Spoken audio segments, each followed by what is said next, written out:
Ladies and gentlemen, welcome back to the Squared Circle. We have moved away from the desk, and now we're at ringside. And I'm standing here with the reigning Maryland Championship Wrestling Heavyweight Champion, Kent Brink. And Kent, why don't you tell the people out there a little bit about yourself, how you got started in the business? Well, there was never a doubt in my mind what I wanted to do with my life, so when it came to a point that I didn't answer to anyone anymore, I signed up at a wrestling school. There was a place called Bone Breakers Pro Wrestling Training Center in Baltimore, Maryland.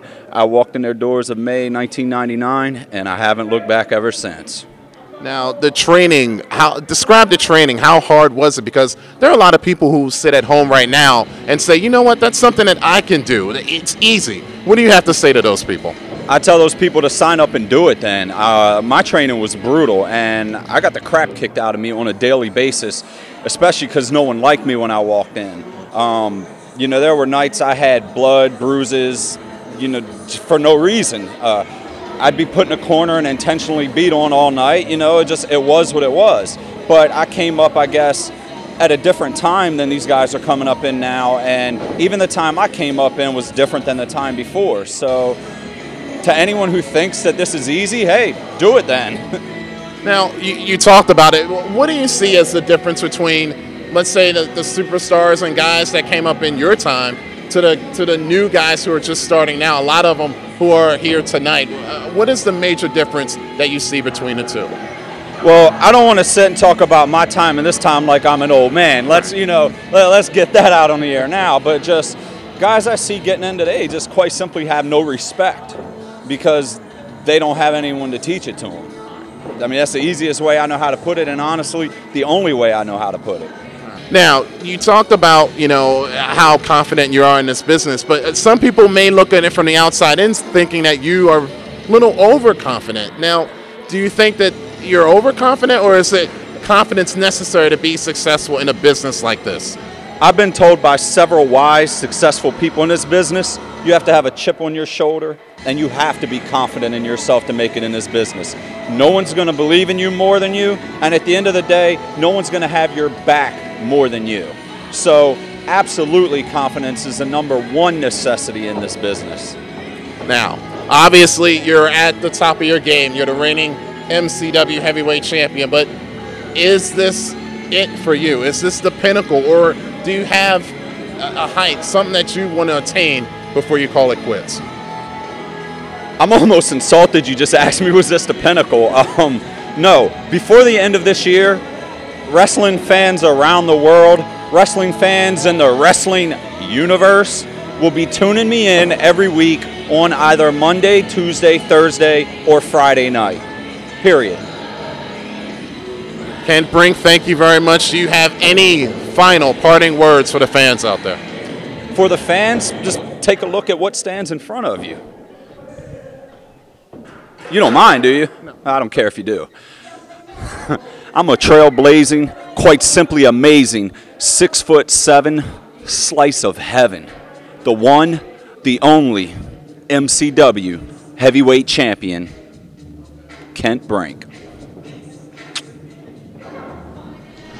Welcome back, ladies and gentlemen, to the Squared Circle. Shawn Credle here at ringside, and we're going to talk to one of the exciting high flyers of this industry, Ryan McBride. Now, of course, Ryan would only agree to do this interview if we were 15 feet up, so bear with me here.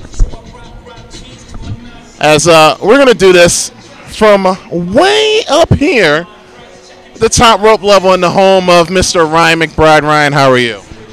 I'm good, Shawn. You know, I had to do it up here. I'm more comfortable high in the air. So, well, I'm not very comfortable up here, so we're going to keep this really short and sweet. But why don't you tell the crowd, tell the audience, how you got your start in this business? all right, I was about 21 years old, no, 22 years old. Sorry, I forgot how old I am.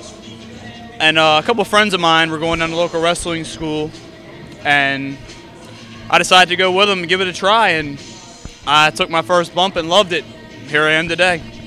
Now, you talk a little bit about paying your dues as far as this business is concerned. Now, I know what you had to do as far as paying your dues and getting in. I would see you would sit at ringside or you would help out. Just briefly tell those people out there exactly what you had to do before you could step inside the ring? I had to, set like you said, set up the ring, load the ring truck, set up the chairs, the guardrails. Like for Maryland Championship Wrestling, I did all that. Sometimes not even getting back to my house until 4 o'clock the next morning, when I had to work at 7 o'clock that morning as well, and for a year before I even got in the ring, before I even got to wrestle. So you got to pay your dues. It's just how it is. Yeah. Now you've taken Maryland wrestling by storm, and not just Maryland wrestling, but wrestling all across the country. Now, a lot of people may know that Ryan finished 4th in Pro Wrestling Illustrated's Rookie of the Year. Now, the only other people in that category, or at least that finished above you, had last names like Henning, Steamboat, and others. Describe the feeling. What is it like being grouped in that foursome? Now, one thing about that, like you mentioned, last names. The only, famous with my last name is that she's a country singer. That has nothing to do with wrestling. So I will preach this until the day I die. Hard work, hard work, hard work. Never say die. 150% all the time. Now, right now, here in Maryland Wrestling, you hold 2 championship belts. Obviously, I know you want more, but what's going to be the pinnacle for you as far as this business is concerned? Where do you see yourself next year, 5 years, 10 years from now? Well, within the next year, MCW Heavyweight Champion. I can guarantee you that. So Kent, Pat, Caleb O'Neill, whatever the hell his name is now, because he's got so many names you can't keep track of the guy. But that's the independent goal right now. And as far as venturing out, WWE, 5 years, guarantee you I'll be there. You see yourself diving off a ladder at WrestleMania or something? What dreams do you have in your mind? If I could be just like Jeff Hardy, without the drugs and everything, of course, that'll be good for me. Any parting words for the wrestling fans out there as far as Ryan McBride is concerned? Thank you for supporting Maryland wrestling and independent wrestling in general. Whether you love me, you hate me, you really don't care for me, you want to see me die, fall off, break my neck, whatever the case may be. Thank you for screaming, making noise in some way. Ryan, thank you very much, sir. Thank you. I'm going to attempt to get off this ring, and ladies and gentlemen, when we return, Mark Bray is going to talk to Jim Christian, the owner of the Eastern Wrestling Alliance.